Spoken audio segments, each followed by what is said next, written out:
आप देख रहे हैं 4 PM न्यूज नेटवर्क और मैं हूं आपके साथ प्रगति ठाकुर। सुप्रीम कोर्ट से इस वक्त बड़ी खबर निकलकर सामने आ रही है। आपको बता दें कि राहुल गांधी को सुप्रीम कोर्ट में बड़ी जीत मिली है। राहुल गांधी के खिलाफ दायर किए गए मामले को सुप्रीम कोर्ट ने एक ही झटके में खारिज कर दिया है और तो और भारतीय जनता पार्टी को नोटिस जारी करते हुए जवाब भी तलब किया है। तो पहले तो राहुल गांधी की सांसदी चली गई, घर छीन लिया गया, लेकिन इस बार ये इतना आसान नहीं होगा। तो कहां पर पेच फंस गया है और कैसे सुप्रीम कोर्ट ने सारा खेल पलट दिया है और अमित शाह इस्तीफा दो क्यों ट्रेंड कर रहा है, आपको बताएंगे। साथ ही साथ कोर्ट ने आखिर क्यों गैर जमानती वारंट जारी किया है, उस पर भी आएंगे और इस पूरे मामले पर चर्चा करेंगे। हमारे साथ प्रियंका जी मौजूद है, उनसे बातचीत करते हैं। तो प्रियंका जी, सबसे पहले आपसे ये जानना चाहेंगे कि दिल्ली विधानसभा चुनावों से पहले सुप्रीम कोर्ट ने एक बड़ा एक्शन लिया है और राहुल गांधी को एक बड़ी राहत दी है और कह सकते हैं कि बीजेपी नेता को नोटिस भी थमा दिया है। तो क्या है पूरा मामला और अपडेट क्या है इस पे? बड़ी खबर निकलकर सामने आ रही है। सुप्रीम कोर्ट ने दिल्ली के विधानसभा चुनावों के ठीक पहले नेता प्रतिपक्ष राहुल गांधी को बड़ी राहत दी है, वहीं भारतीय जनता पार्टी को बड़ा झटका दिया है। आपको बता दें, झारखंड की जो निचली अदालत है उसने फैसला सुनाया था, मानहानि का केस दायर किया गया था भारतीय जनता पार्टी के नेता की तरफ से। इस पर लगातार राहुल गांधी की पेशी पर पेशी हो रही थी, लेकिन जब इसी को लेकर कांग्रेस सुप्रीम कोर्ट में पहुंची है तो पूरा का पूरा खेल पलटता हुआ नजर आ रहा है। आपको बता दें, बड़ी अपडेट ये निकलकर सामने आ रही है कि एक तरफ तो सुप्रीम कोर्ट ने जो ये केस चल रहा था इसको खारिज कर दिया है, वहीं दूसरी तरफ जो भाजपाई नेता है नवीन झा, उनको नोटिस थमाया गया है और झारखंड सरकार को भी नोटिस थमाया गया है और जवाब तलब किया गया है। आप देख सकती हैं कि किस तरीके से दिल्ली के विधानसभा चुनावों के ठीक पहले पूरा का पूरा खेल ही पलटता हुआ नजर आ रहा है और निचली अदालत कैसे काम कर रही है ये किसी से छुपा हुआ नहीं है। आप अच्छे से जानती हैं कि पिछली बार किस तरीके से गुजरात की निचली अदालत ने फैसला सुना दिया, मानहानि का केस लगाया गया था राहुल गांधी के खिलाफ, सारे मोदी चोर है राहुल गांधी ने बयान दिया था, जबकि वो बात कर रहे थे नीरव मोदी और मेहुल चोकसी की, लेकिन उसको नरेंद्र मोदी से जोड़ दिया गया और कैसे खेल हुआ, कैसे राहुल गांधी की सांसदी चली गई, कैसे घर छिन गया और कैसे जेल में डालने की तैयारी थी, आप जानती हैं। तब भी सुप्रीम कोर्ट ने इंटरवीन किया था और पूरा का पूरा फैसला ही पलट दिया था और राहुल गांधी की सांसदी को बहाल कर दिया था। इस बार भी गृह मंत्री अमित शाह के मामले में भी यही कुछ करने की तैयारी थी, लेकिन सुप्रीम कोर्ट ने एक ही झटके में सब कुछ कैंसिल कर दिया है। आपको बता दें, 2019 का जो चुनाव चल रहा था उस चुनाव प्रचार के दौरान झारखंड में खड़े होकर राहुल गांधी ने अमित शाह पर एक बयान दिया था।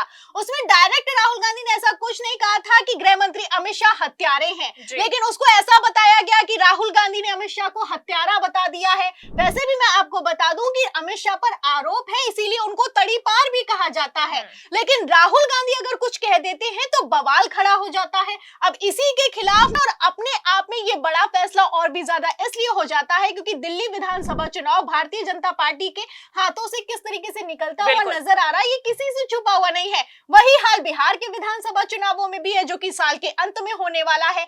ऐसे में आप देख सकती हैं जो सुप्रीम कोर्ट ने फैसला सुनाया है इसका असर चुनावों पर भी पड़ने वाला है। प्रगति बिल्कुल, और देख सकते हैं कि सुप्रीम कोर्ट ने एक तरह से पूरा खेल ही पलट दिया है। लेकिन एक चीज और है प्रियंका जी की इस चीज के बाद से अमित शाह इस्तीफा दो ये काफी ट्रेंड कर रहा है, तो कह सकते हैं कि सुप्रीम कोर्ट के फैसले के बाद अमित शाह की काफी फजीहत हो रही है। तो ये क्या चीजें चल रही है? फजीहत होना लाजमी है प्रगति। किस तरीके से राहुल गांधी को फंसाया जाता है ये किसी से छुपा हुआ नहीं है। पिछली बार जो हुआ था वो मैंने आपको बताया और इस बार भी कुछ ऐसा ही करा जा रहा है, राहुल गांधी को गिरफ्तार करने के लिए, राहुल गांधी को फंसाने के लिए।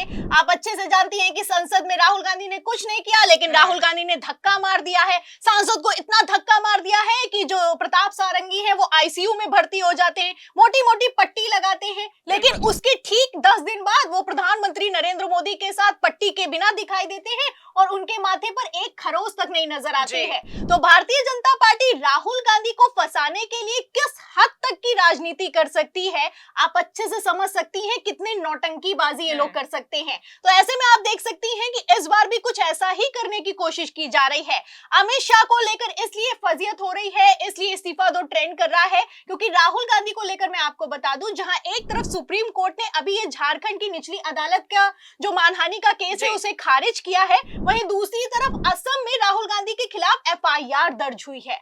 आपको बता दें, भारतीय जनता पार्टी की तरफ से एफआईआर दर्ज करवाई गई है और कहना है कि राहुल गांधी ने तो मंच से खड़े होकर आरएसएस का अपमान किया है, मोहन भागवत का अपमान किया है और राहुल गांधी ने तो यहां तक कह दिया है कि उन्हें इंडियन स्टेट्स के खिलाफ लड़ना है।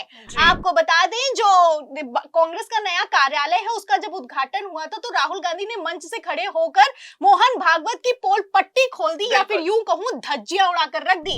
इसी में उन्होंने अंग्रेजी में अपना बयान दिया था और कह दिया था कि इंडियन स्टेट के खिलाफ हमें लड़ना है। इंडियन स्टेट पर यहाँ पर उनका मतलब ये था कि चुनाव आयोग के खिलाफ लड़ना है, जैसे चुनाव आयोग काम कर रहा है, जैसे मोदी सरकार काम कर रही है, जैसे सरकारी इंस्टीट्यूशन काम कर रहे हैं, लेकिन उसको इससे जोड़ा जा रहा है कि राहुल गांधी तो भारत के खिलाफ लड़ना चाहते हैं। तो आप खेल समझ सकती हैं, बयान दिल्ली में दिया गया था लेकिन एफआईआर कहां पर दर्ज हुई है? असम में दर्ज हुई है और असम में राहुल गांधी के खिलाफ ऐसी वैसी एफआईआर नहीं दर्ज हुई है, देशद्रोह का मुकदमा चलाया जा रहा है। मतलब भारत के इतिहास में ऐसा पहली बार हो रहा होगा कि नेता प्रतिपक्ष के खिलाफ देशद्रोह का मुकदमा दर्ज किया गया है और दावा यह किया जा रहा है कि राहुल गांधी तो देश के लिए खतरा है, इसलिए उन पर तत्काल प्रभाव से एक्शन होना चाहिए और राहुल गांधी को जेल में डाल देना चाहिए। तो सुप्रीम कोर्ट ने झारखंड का जो मसला है, जो मानहानि का केस है, जो अमित शाह के खिलाफ बयान दिया गया था, उसको लेकर जो मामला था उसको तो खत्म कर दिया है, लेकिन दूसरी तरफ से राहुल गांधी को फंसाने की लगातार कोशिश की जा रही है।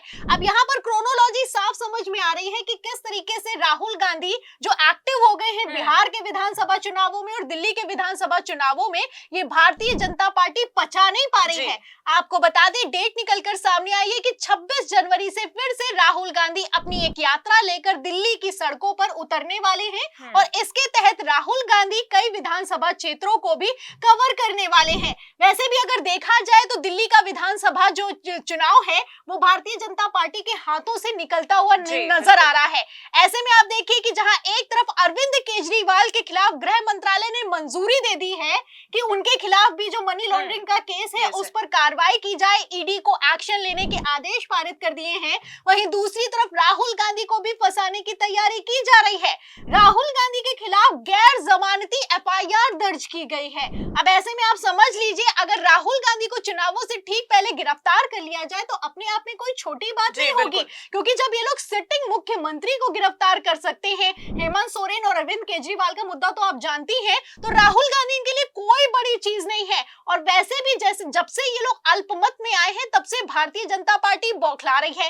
पहला तो दिल्ली विधानसभा चुनावों को लेकर बौखला रही है, दूसरा बिहार में भी पेच फंसा हुआ है। नीतीश कुमार जैसे खेले पर खेला कर रहे हैं, किसी से छुपा हुआ नहीं है और नीतीश कुमार तो पलटने की तैयारी भी कर चुके हैं। ऐसे में अमित शाह नीतीश कुमार पर भी दबाव बना रहे हैं, राहुल गांधी पर भी दबाव बना रहे हैं और अरविंद केजरीवाल पर फिर से फाइल को खोल दिया गया है। तो आप देख सकती हैं कि 2015 की तरह 2025 में भारतीय जनता पार्टी किसी तरह का कोई रिस्क नहीं लेना चाहती है।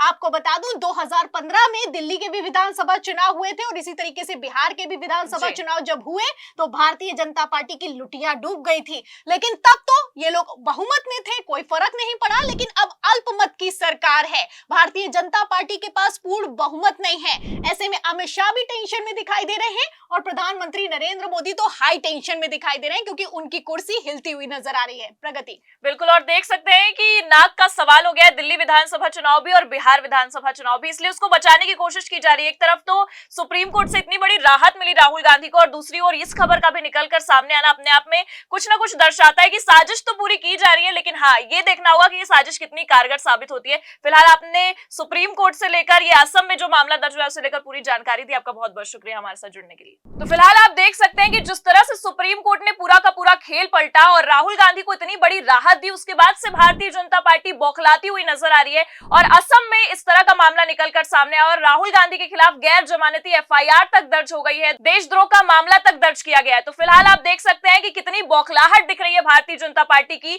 कि दिल्ली विधानसभा चुनाव और बिहार विधानसभा चुनाव उनके लिए नाक का सवाल हो गया, इसलिए इस तरह की साजिश रची जा रही है। तो फिलहाल ये जो कुछ भी मामला है उसे लेकर आपकी क्या राय है? राहुल गांधी पे जिस तरह से राहुल गांधी को फंसाने की कोशिश की जा रही है उसे लेकर आपकी क्या राय है? कमेंट करके जरूर बताइए। बातचीत कैसी लगी लाइक और शेयर जरूर करिए। चैनल पर नए हैं तो सब्सक्राइब करना भी मत भूलिए। देखते रहिए 4PM न्यूज नेटवर्क। नमस्कार।